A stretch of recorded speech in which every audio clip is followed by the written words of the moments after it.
yang diajukan oleh 8 organisasi, yaitu 1 Forum Kepala Sekolah SMA Swasta Provinsi Jawa Barat, 2 Badan Musyawarah Perguruan Swasta Kabupaten Bandung, 3 Badan Musyawarah Perguruan. Jejak Pendapat Channel. Kang Deddy Mulyadi akhirnya digugat oleh 8 organisasi sekolah terkait kebijakan beliau, yaitu menambah rombel siswa jadi 50 per kelas. Kebijakan ini sudah ditegaskan oleh Kang Deddy memang kebijakan bersifat sementara gitu kan, sebelum nanti kedepannya dibangun ruang kelas yang baru gitu. Nah, untuk mencukupi kebutuhan itu, untuk sementara Kang Deddy Mulyadi melakukan kebijakan ini. Cuma ada pihak yang melakukan organisasi sekolah ini merasa keberatan, akhirnya menggugat Kang Deddy Mulyadi ke PT UN terkait kebijakan ini. Nah, untuk lebih jelasnya nih ada video terkait hal ini. Oke, kita sama-sama simak ya. Yang diajukan oleh 8 organisasi, yaitu 1 Forum Kepala Sekolah SMA Swasta Provinsi Jawa Barat, 2 Badan Musyawarah Perguruan Swasta Kabupaten Bandung, 3 Badan Musyawarah Perguruan Swasta Kabupaten Cianjur, 4 Badan Musyawarah Perguruan Swasta Kota Bogor, 5 Badan Musyawarah Perguruan Swasta Kabupaten Garut, 6 Badan Musyawarah Perguruan Swasta Kota Cirebon, 7 Badan Musyawarah Perguruan Swasta Kabupaten Kuningan, 8 Badan Musyawarah Perguruan Swasta Kota Sukabumi, mengajukan gugatan terhadap keputusan Gubernur Jawa Barat nomor 463.1/2023/Distrik 2025 tertanggal 26 Juni 2025 tentang petunjuk teknis pencegahan anak putus sekolah ke jenjang pendidikan menengah di Provinsi Jawa Barat beserta aturan turunannya baik yang telah terbit maupun yang akan diterbitkan. Jadi Bapak-Bapak, gugatan ini terregistrasi dalam perkara nomor 121/G/2025 Petun Gugatannya ini diajukan tertanggal 31 Juli 2025 dan oleh Ketua Pengadilan telah ditetapkan majelisnya yang akan memeriksa perkara tersebut, dan majelis hakim yang ditugaskan untuk mengadili perkara tersebut telah menetapkan jadwal persidangan. Nah, berikut ini video klarifikasi dari Pak Deddy Mulyadi terkait gugatan kepada kebijakannya gitu. Makanya di sini beliau menjelaskan dengan detail ya kenapa kebijakan itu diambil oleh beliau.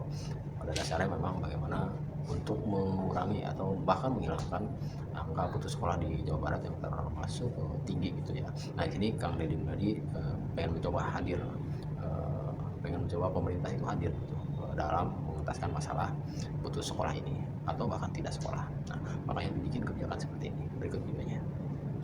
Bagi saya sangat berbahagia digugat, itu mencerminkan bahwa Gubernur Jawa Barat itu bekerja, dan di situ ingat loh, yang digugat itu adalah upaya Gubernur Jawa Barat untuk menyelamatkan putus sekolah. Dan yang kita selamatkan hari ini adalah 47.000 orang yang bisa bersekolah di sekolah pemerintah free. Bahkan kita di perubahan anggaran ini juga akan menyiapkan pakaian, sepatu buat mereka. Dan kemudian kalau hari ini saya mendapat gugatan, ya nggak ada masalah. Ya kita hadapi, kita hormati gugatan, itu hak setiap warga negara. Tetapi kemudian juga harus diingat bahwa kita harus bisa baca data. Tren penerimaan siswa baru di sekolah swasta itu mengalami penurunan dalam 3-4 tahun terakhir. Itu yang pertama. Kemudian yang kedua, sekolah swastanya tumbuh bertambah. Ya kan, tahun ini saja nambah hampir 60 lebih. Nah, nanti kita lihat dipetakan apakah sekolah-sekolah swasta yang hari ini mengalami penurunan murid itu disebabkan karena rekrutmen yang ditambah di sekolah negeri atau tidak. Kan itu belum tentu. Nanti kita lihat di peta data itu. Nah, semua itu kan nanti bisa disampaikan di pengadilan tata usaha negara. Kemudian berikutnya adalah bahwa anak-anak yang 47.000 ini kan sudah terdaftar sebagai siswa dan sudah masuk di Dapodik. Artinya mereka sudah bisa bersekolah dengan baik.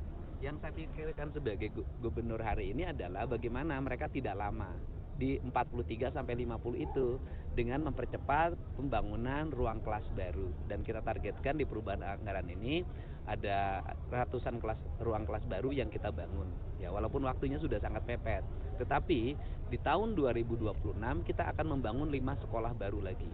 Dan di mana fokus perhatian kita itu di Kota Bekasi, Kabupaten Bekasi, Kabupaten Bogor, Kota Bogor, kemudian Kota Bandung dan Kabupaten Bandung.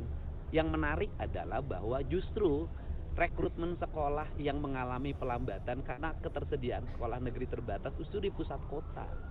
Kenapa itu terjadi? Karena selama ini mohon maaf ya, pemerintah terdahulu tidak memprioritaskan pendidikan, tidak membangun ruang kelas baru, tidak membangun sekolah baru. Di tahun 2020 itu di data yang ada tidak satu pun sekolah yang dibangun oleh pemerintah provinsi.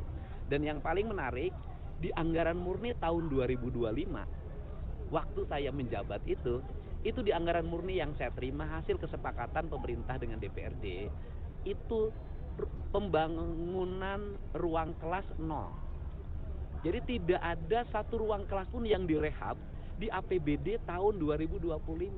Terjadi perubahan menjadi 350 miliar anggarannya saya masukkan setelah saya buat pergeseran. Jadi yang terjadi hari ini adalah perubahan APBD berdasarkan realokasi anggaran yang kita miliki sehingga kita hari ini memiliki kecukupan membangun sekolah baru, ruang kelas baru, satu kelasnya satu toilet sekarang itu kan, kemudian ruang kelasnya ada yang ber-AC di daerah panas, kemudian membangun jalan menuju sekolah, setiap sekolah kita akan bangun trotoar, bangun halte, kemudian kecukupan air bersihnya akan menjadi perhatian kita.